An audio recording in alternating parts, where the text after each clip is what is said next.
Hello everyone, welcome to Xylem learning. Anatomics ആണ്. അപ്പൊ നമുക്ക് ബേസിക് ആയിട്ട് കുറച്ച് EVS പഠിക്കാം അല്ലെ. അപ്പൊ മക്കളെ, നമ്മുടെ എക്സാം ഇതാ ഇങ്ങ് എത്തിപ്പോയി. അപ്പം ഒട്ടും സമയം നമുക്കിനി കളയാനില്ല അല്ലെ. അപ്പൊ ഞാൻ ഇന്ന് വന്നിരിക്കുന്നത് നമ്മുടെ അടിപൊളി ചാപ്റ്ററായ ഇന്ത്യ എന്റെ രാജ്യം, ഇന്ത്യ ഈസ് മൈ കൺട്രി, ആ ഒരു ചാപ്റ്ററിലെ പ്രധാനപ്പെട്ട കുറച്ച് കാര്യങ്ങൾ പറഞ്ഞു തരാൻ വേണ്ടിയാണ്.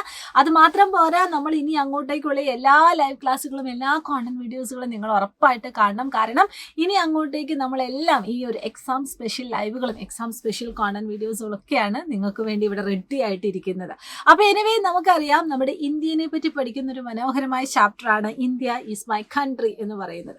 അപ്പൊ നമുക്ക് ഈ ഒരു ചാപ്റ്ററിൽ നമ്മൾ ഇന്ത്യന്റെ ആ ഒരു നമ്മുടെ ഇന്ത്യയിലെ എല്ലാവിധ സ്റ്റേറ്റിനെ പറ്റി, അതായത് എല്ലാവിധ സംസ്ഥാനങ്ങളെ പറ്റി നമ്മൾ പഠിച്ചിട്ടുണ്ട്. പക്ഷെ നമുക്ക് ഈ സംസ്ഥാനങ്ങളെ പറ്റി ഏകദേശം ഒരു ധാരണയുണ്ട് അല്ലെ. അവയുടെ പേരുകളൊക്കെ എഴുതാൻ പറഞ്ഞാൽ നമുക്ക് ഈസി ആയിട്ട് എഴുതാൻ പറ്റും. പക്ഷെ അതേസമയം യൂണിയൻ ടെറിട്ടറീസ് അല്ലെങ്കിൽ കേന്ദ്രഭരണ പ്രദേശങ്ങൾ ഏതൊക്കെ എന്ന് ചോദിച്ചാൽ നമുക്ക് അതങ്ങ് പെട്ടെന്ന് പറയാനായിട്ട് സാധിക്കുമെന്ന് അറിയില്ല. അപ്പൊ എനിവേ, ടോട്ടൽ നമുക്ക് 8 കേന്ദ്രഭരണ പ്രദേശങ്ങളാണുള്ളത്, അതായത് 8 യൂണിയൻ ടെറിട്ടറീസ് ആണുള്ളത്. അവ ഏതൊക്കെയാണെന്നും അവയുടെ തലസ്ഥാനങ്ങൾ, അവയുടെ ക്യാപിറ്റൽസ് ഏതൊക്കെയെന്നാണ് ഇപ്പോഴത്തെ ഈ ഒരു ക്ലാസ്സിൽ നമ്മൾ നോക്കാൻ പോകുന്നത്. അപ്പൊ നമുക്ക് 8 എണ്ണം ഏതാണെന്ന് ആദ്യം നമുക്ക് നോക്കാം.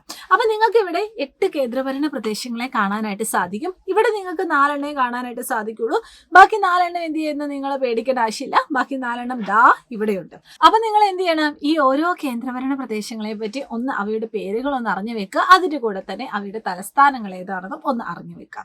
ഇനി നമ്മൾ നോക്കാൻ പോകുന്നത്, നമ്മുടെ ഈ പറയുന്ന ഇന്ത്യയിലെ എല്ലാ സ്റ്റേറ്റിനെ പറ്റി നമുക്കറിയാം. പക്ഷേ ഓരോ സ്റ്റേറ്റിലും അതിൻ്റെതായ ചില കലാരൂപങ്ങളുണ്ട്. അവ ഏതൊക്കെയാണ് എന്നുകൂടി നമുക്ക് എന്ത് ചെയ്യണം, ഒന്ന് അറിഞ്ഞു വെക്കണം അല്ലേ. അപ്പൊ അതിനു മുന്നോടിയായിട്ട് ഞാനിവിടെ കുറച്ച് കലാരൂപങ്ങളുടെ ചിത്രം തന്നിട്ടുണ്ട്. അതൊക്കെ ഏത് സംസ്ഥാനത്തെയാണ് അല്ലെങ്കിൽ ഏത് സ്റ്റേറ്റിലെയാണ് എന്ന് നമ്മളൊന്ന് ഐഡന്റിഫൈ ചെയ്യണം. അപ്പൊ പ്രധാനപ്പെട്ട ചില നൃത്തരൂപങ്ങൾ അല്ലെങ്കിൽ പ്രധാനപ്പെട്ട ചില കലാരൂപങ്ങളാണ് ഇവിടെ കൊടുത്തിരിക്കുന്നത്.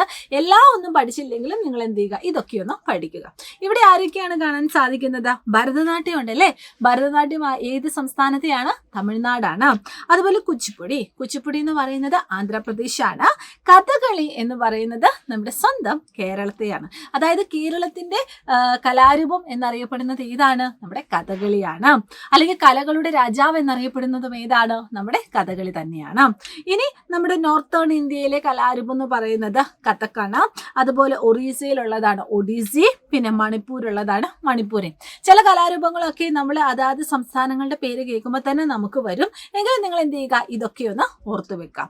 ഇനി ഇതിന്റെ കൂടെ നിങ്ങൾക്ക് ഇവിടെ ഒരു ടേബിളും കൂടി കാണാനായിട്ട് സാധിക്കുന്നുണ്ട്. ഇവിടെ ചില സംസ്ഥാനങ്ങൾ, ചില സ്റ്റേറ്റുകളുണ്ട്, അവയുടെ കലാരൂപങ്ങളുടെ പേരുകളും കൊടുത്തിട്ടുണ്ട് കേട്ടോ. ആന്ധ്രാപ്രദേശ് എന്ന് പറയുന്നത് കുച്ചിപ്പുടിയാണ്. തമിഴ്നാട് എന്ന് പറയുന്നത് ഭരതനാട്യമാണ്. ഒഡീസിയാണ്. ഉത്തർപ്രദേശാണ് കഥക് എന്ന് പറയുന്നത്. മണിപ്പൂരി. ഗുജറാത്ത് എന്ന് പറയുന്നത് ഗർഭ. കർണാടക യക്ഷഗാനം. ആൻഡ് കേരള കഥകളി. ഓക്കെ, ഇതൊക്കെ നിങ്ങൾ എന്ത് ചെയ്യണം, ഒന്ന് അറിഞ്ഞു വെക്കുക.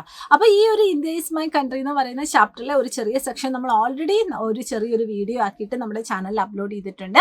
അതും നിങ്ങൾ കാണണം. അതുപോലെ തന്നെ എല്ലാ വീഡിയോസുകളും നിങ്ങൾ ഇനി നല്ല രീതിയിൽ കാണുക. സ്കിപ്പ് ചെയ്യാതെ മുഴുവനായിട്ട് കാണാൻ വേണ്ടി ശ്രമിക്കുക. കാരണം നമ്മുടെ എക്സാം ആണ് ഇന്ന് എത്തിയിരിക്കുന്നത്. അപ്പൊ അത് മാത്രമല്ല, ഈ ഒരു ഓണപരീക്ഷ എന്ന് പറയുന്നത് നമ്മുടെ LSSന്റെ ഒരു സ്റ്റാർട്ടിങ് കൂടിയാണ് അല്ലെ. LSSന്റെ സെലക്ഷൻ കിട്ടുന്നതിനൊക്കെ നമ്മുടെ ഈ ഒരു ഓണപരീക്ഷയ്ക്ക് നല്ല ഇമ്പോർട്ടൻ്റ് ആയിട്ടുള്ള റോളുണ്ട്.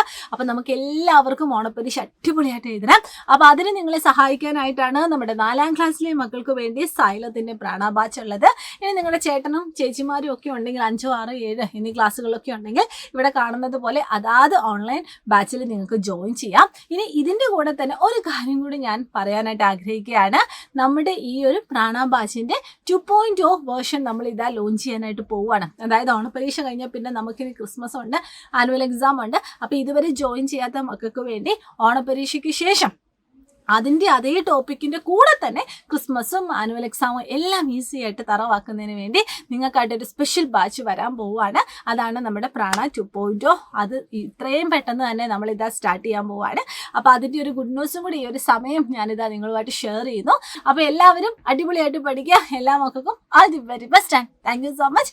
ബൈ.